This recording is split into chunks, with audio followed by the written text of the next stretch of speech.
Hello साथियों, कैसे हो आप लोग। आज हम लेवल 2 के बचे हुए क्वेश्चन देखेंगे, जो कि 5 बचे हुए क्वेश्चन है। क्वेश्चन तो काफ़ी हो सकते हैं, लेकिन मैंने 5 क्वेश्चन छाटे हैं, वो थोड़े थोड़े डिफरेंट हैं, उन्हें करेंगे। इसके बाद हम लेवल 3 के क्वेश्चन अगली नेक्स्ट वीडियो से करेंगे। तो हम स्टार्ट करते हैं, और मैं उम्मीद कर रहा हूँ आप घर पर प्रैक्टिस कर रहे होंगे क्वेश्चन की। कुछ डाउट आए तो बताना, क्योंकि आज शाम को जो है मैं टेलीग्राम का चैनल बनाने वाला हूँ और उनको वीडियोज़ में डाल दूँगा। तो आप वहाँ से उस लिंक के थ्रू आप जुड़ जाना और वहाँ पर अपने डाउट पूछते रहना। तो पहला क्वेश्चन अब आपकी स्क्रीन पर आ रहा है, वो ये है, यदि ए बी से 60% अधिक है और बी सी से 20% कम है तो ए अनुपात सी क्या होगा। पहले ही कुछ जैसा सवाल है। पहला सवाल मैं थोड़ा इजी ले रहा हूँ। तो ए और बी के बारे में बात की गई है और बी और सी के बारे में बात की गई, यानी 3 कैंडिडेट हैं। ए बी से 60% अधिक है, तो आपने याद कर लिया होगा उस दिन मैंने बताया कि इन्हें याद कर लिए। 60% कितना होता है बच्चों, 3/5। तो ए कितना ज़्यादा है, 60% ज़्यादा है। तो ए 60% ज़्यादा है बी से, तो बी तो ये हो गया। तो कितना हो गया, बी 5 है तो ए कितना हो गया, 8 हो गया। इसी के साथ अब कह रहा है बी सी से 20% कम है। 20% बच्चों कितना होता है, 1/5। बी जो है सी से कितना कम है, बी जो है ये बी है और ये सी से, अच्छा कंपैरिजन किससे हो रहा है, बी जो है सी से कम है। कंपैरिजन किससे कर रहे हैं हम, सी से। कितना कम है, बी जो है सी से कितना कम है, 20% कम है। तो 5 का 20% कितना होता है, 1, यानी बी कितना है, 4 है और सी कितना हो गया, 5 हो गया। ठीक है, कंपैरिजन बी से सी से हुआ है ना बी का। अब इसको लगा ली, देखो यहाँ बी कितना 5 है, यहाँ 4 है। इसको मेरे को क्या करना पड़ेगा, सेम करना पड़ेगा। क्या करना पड़ेगा, सेम करना पड़ेगा।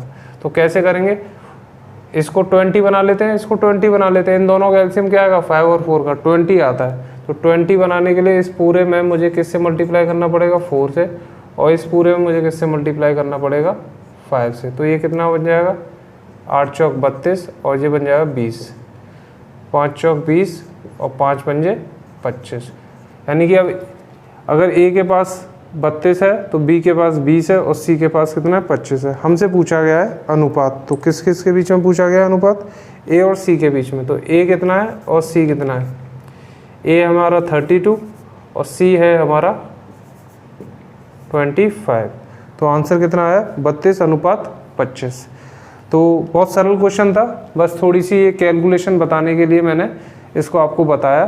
तो इस तरीके से आप करेंगे तो बहुत जल्दी सवाल होगा, और ये बिल्कुल बेसिक है। इससे टफ क्वेश्चंस आपके जो है आएंगे।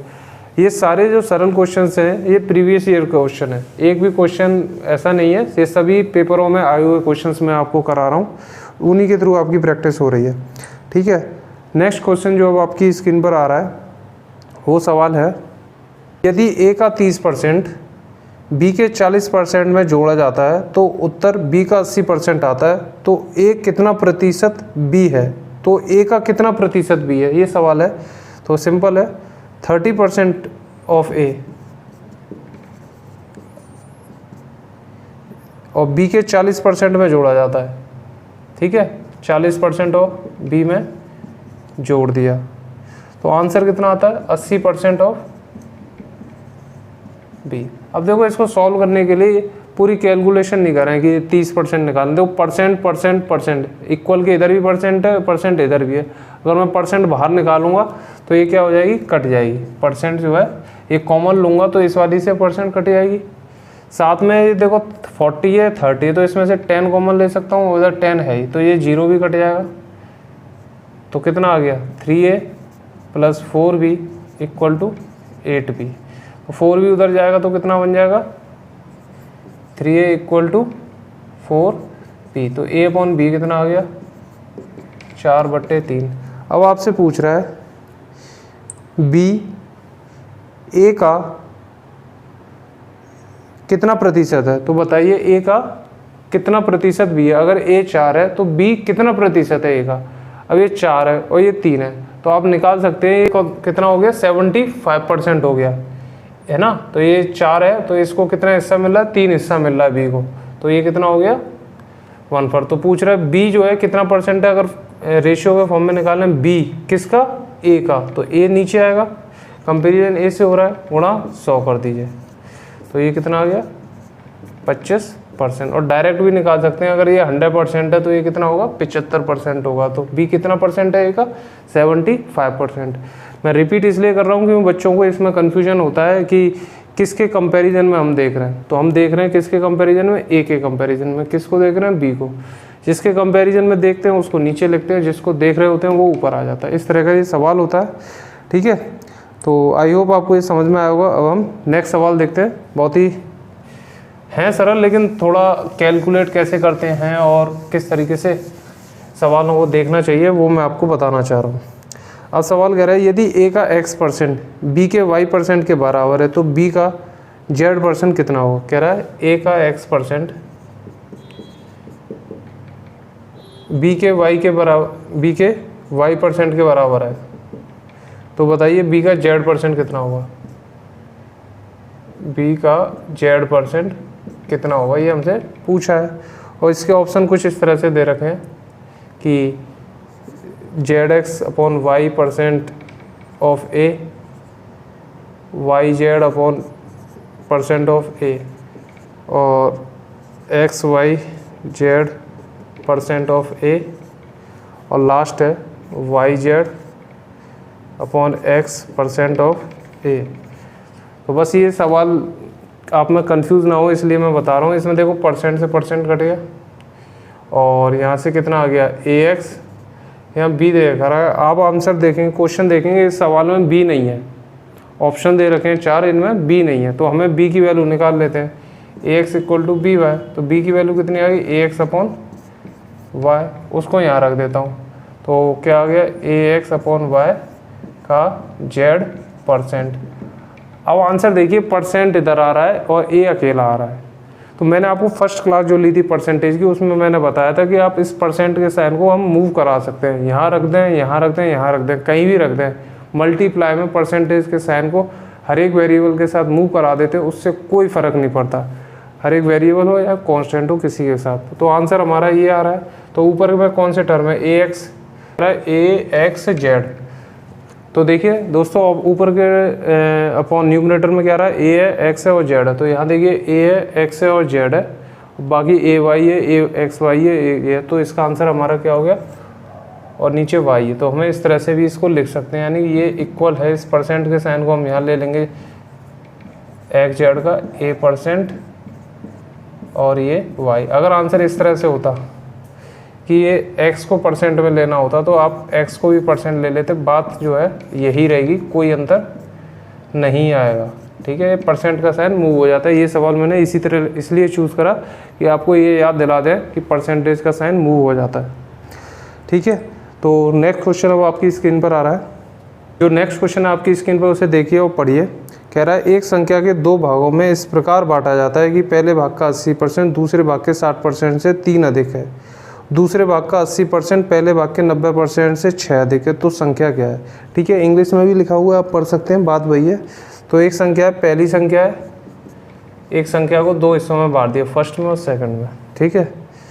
तो 80% ऑफ फर्स्ट, तो 80% लेना पहली का, ठीक है। और कह रहा है ये बराबर है, लेकिन कितना, 3 मोर देन 60% ऑफ सेकंड। ये वाला हिस्सा 3 ज़्यादा है इसके 60% से, 60% ऑफ सेकंड के 60% से ये 3 ज़्यादा है। तो अगर मुझे इन दोनों को बराबर करना है तो जिसके पास ज़्यादा है और जिसके पास कम है तो उस कम वाले को उतना दे दूँ। मान लीजिए कि मेरे पास 10 रुपये है और इस दूसरे वाले व्यक्ति के और आपके पास 5 रुपये है, तो हम दोनों बराबर कैसे हो सकते हैं। एक तरीका ये है कि आपको भी 5 रुपये मिल जाए तो हम 10 रुपये ले लें, या मुझसे 5 रुपये ले लिए जाएँ तो भी हम 5-5 रुपये पा जाएंगे। यानी बराबर करने के 2 तरीके हो गए, या तो जिसके पास जितने कम है उतने ले लो, या जिसके पास एक्स्ट्रा है उससे उतने ले लो और बराबर कर दो। तो इस वाले केस में हम क्या करते हैं, 3 इसको दे देते हैं, क्योंकि इस पर 3 कम थे, इस पर 3 ज़्यादा थे, तो 3 दे दिया, अभी दोनों इक्वल हो गए। पहली इक्वेशन बन गई। दूसरी इक्वेशन क्या है कि 80% ऑफ सेकंड पार्ट। अब इसमें कह रहा है 80% ऑफ सेकंड पार्ट, वो 6 ज़्यादा है 90% ऑफ फर्स्ट पार्ट से। 90% ऑफ फर्स्ट से कितना ज़्यादा है, ये वाला भाग जो है सेकंड का 80%, वो 6 ज़्यादा है, यानी ये वाला ज़्यादा है, तो 6 इसको दे दूँ और ये क्या कर दिया मैंने, बराबर कर दिया। तो बताइए वो नंबर क्या है। तो बच्चों अब इसको आपको क्या करना है, कैलकुलेट करना है, सॉल्व करना है। फर्स्ट और सेकंड की इक्वेशन बनेंगी दो, एक इक्वेशन यहाँ बनेगी और एक इक्वेशन यहाँ बनेगी। आप उन दोनों नंबरों को निकालना और जिससे फर्स्ट और सेकंड की जो वैल्यू आएगी उसको ऐड कर देना। ये आपका होमवर्क हुआ इसको सॉल्व करने का। मैं चाहता हूँ आप इसे सॉल्व करें, ठीक है। ठीक है, मैंने बेसिक बता दिया इसको। इसमें मेरे को ये बताना था कि ये इसमें भी डाउट रहता है कि 3 इधर जोड़े हैं कि इधर जोड़े हैं, माइनस करें। तो ये आप इसको देख लेना वीडियो को दोबारा रिवाइंड करके, अगर कोई डाउट रहेगा हो तो। बच्चों अगला सवाल आपकी स्क्रीन पर है। एक परीक्षा में ए को बी से 25% अंक अधिक प्राप्त हुए। एक संख्या ए और एक बी।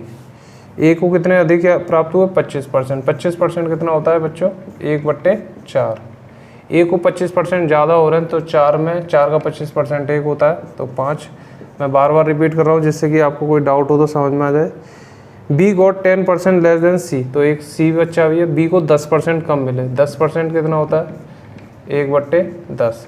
इसका कम कर दूँ, 10 का 10% 1, इतने कम मिले। बी को 10% कम मिले, कितने मिले होंगे, तो 9 मिले होंगे। 10 का 10% 1 होता है तो 10 में से 1 हटाऊंगा तो 9 इसको मिल गए, ठीक है। फिर क्या कह रहा है, सी गॉट 25% मोर देन डी। सी को 25% ज़्यादा मिले हैं डी से। अब यहाँ आ गया डी भी। 25% कितना होता है, ये सी को 25% ज़्यादा मिले हैं। 4 का 25% कितना होता है, 1। तो सी को कितना मिल गया, 5, और डी को कितना मिल गया, 4। अब हमसे पूछा है, हमसे कह रहा है यदि डी को 500 में से 320 मार्क्स मिले हैं। डी को कितने मार्क्स मिले हैं, 500 में से 320। तो बताइए ए को कितने मिले, ए को कितने नंबर मिले होंगे। तो ये हमें निकालना है। तो ये रेशियो का एक तरीके से सवाल है। अब ये रेशियो में होना है, हमें ये सभी को एक लाइन में लेकर आना है। तो देखिए ये 10 है और ये 5 है यहाँ पे सी। तो पहले सी को दोनों इक्वेशन में सेम करना है। तो 2 से इधर मल्टीप्लाई, 2 से इधर। तो ये कितना हो गया बच्चों, 10, और ये कितना हो गया, 8। अब देखते हैं यहाँ 5 है या 9 है या 10 है और यहाँ 8 है, लेकिन यहाँ बी जो है अलग अलग है। तो हमें ये भी सेम करना पड़ेगा। ये सेम करने के लिए इनका एलसीएम कितना आएगा, 36। तो इस वाली इक्वेशन में मुझे किससे मल्टीप्लाई करना पड़ेगा। अब इनको तो हम ऊपर लिख सकते हैं, ये कितना बन चुका है, 8 बन चुका है। तो 9, 10, 8 है। तो इधर मल्टीप्लाई करेंगे 9 से, और बच्चों इधर हम मल्टीप्लाई करेंगे किससे, 4 से, जिससे कि यहाँ कितना बन जाएगा, 36। 9 5 जा 45, 9 4 जा 36।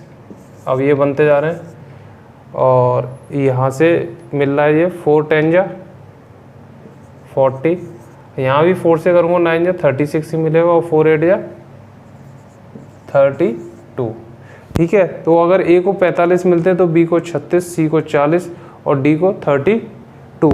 हमें बता रखा है डी को कितने मिले हैं, 320 मार्क्स। तो यानी कि डी की जो 32 यूनिट है ये कितने के बराबर है, 320 के बराबर। तो 1 यूनिट की वैल्यू कितनी आएगी, ये यूनिटरी मेथड है तो ये कितना आ जाएगा, 10 32 से डिवाइड देंगे, यानी 1 यूनिट 10 के बराबर। तो आप बताइए ए को कितने मिलने चाहिए, ए को कितने मिले हैं, 45 यूनिट मार्क्स। तो 45 यूनिट कितने के बराबर हो गए, 45 × 10। तो इसका आंसर कितना हो गया, 450। तो गर्मी ज़्यादा पड़ रही है, सवाल तो समझ में आ रहा है ना, पंखे के नीचे बैठ के पढ़ते रहिए लेकिन सवाल वगैरह करते रहिए। बहुत ही सिंपल सवाल है ये। मैंने आपको उस दिन थ्योरी पढ़ाई थी परसेंटेज की पहले वीडियो में, उसी में बताया था कि 100 का कितना भी परसेंट लेंगे वही उसकी वैल्यू होती है। अगर 100 का 20% लेंगे तो कितना होगा, 20 ही होगा। 100 का 80% लेंगे तो वैल्यू कितनी आएगी, 80 ही आएगी। इसी तरह से एक सवाल है कि एक नंबर है उसको x% बढ़ा दिया, तो अगर उसमें उतने ऐसे, अब मैं तुम्हें बता दूँ, एक नंबर है उसको x% बढ़ा दिया, तो मैंने कहा 100 वो नंबर है, उसको मैंने कितना बढ़ाया, x%, तो वो नंबर कितना हो जाएगा, कितना इंक्रीज होगा, 100 का x% कितना होगा, x, तो 100 + x हो गया। अगर मुझे यही नंबर ओरिजिनल वाला जो नंबर है 100, यही दोबारा वापस चाहिए तो कितने % का डिक्रीमेंट करूं, क्या करूं, इसको कितना कम करूं। तो 100 + x ये है। इस नंबर को, ओरिजिनल नंबर को पाने के लिए मुझे कितना इसे डिक्रीज करना होगा, यानी अब कंपैरिजन किससे हो रहा है, इससे हो रहा है। तो ये नीचे आ गया 100 + x, कितना कम हो रहा है, 100 प्लस एक्स, और 100 का डिफरेंस लेंगे तो कितना आएगा, सिर्फ एक्स आएगा, यानी कि इतना डिक्रीज हो रहा है। अब इसको परसेंट बनाने के लिए क्या करेंगे, 100 से मल्टीप्लाई कर देंगे तो कितना आ जाएगा, तो आंसर हो जाएगा हमारा 100x अपॉन में 100 प्लस एक्स। बहुत ही आसान सवाल है, समझ में आ गया होगा आपके।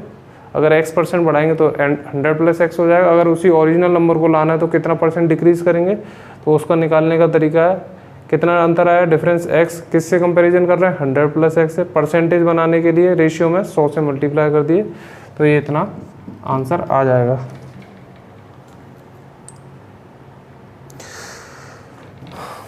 तो साथियों लेवल 2 ख़त्म हो चुका है और अब हम लेवल 3 के क्वेश्चन करेंगे। वो थोड़े से इससे टफ होंगे लेकिन आपको सब समझ में आएगा, क्योंकि हम बिल्कुल बिल्डिंग ब्लॉक अच्छे से अपने तैयार करते जा रहे हैं, जिससे आगे आपको कोई परेशानी नहीं आएगी, आपको हर चीज़ समझ में आएगी, क्योंकि कंसेप्ट आपके क्लियर होते जा रहे हैं। तो अब हम मिलते हैं नेक्स्ट वीडियो में।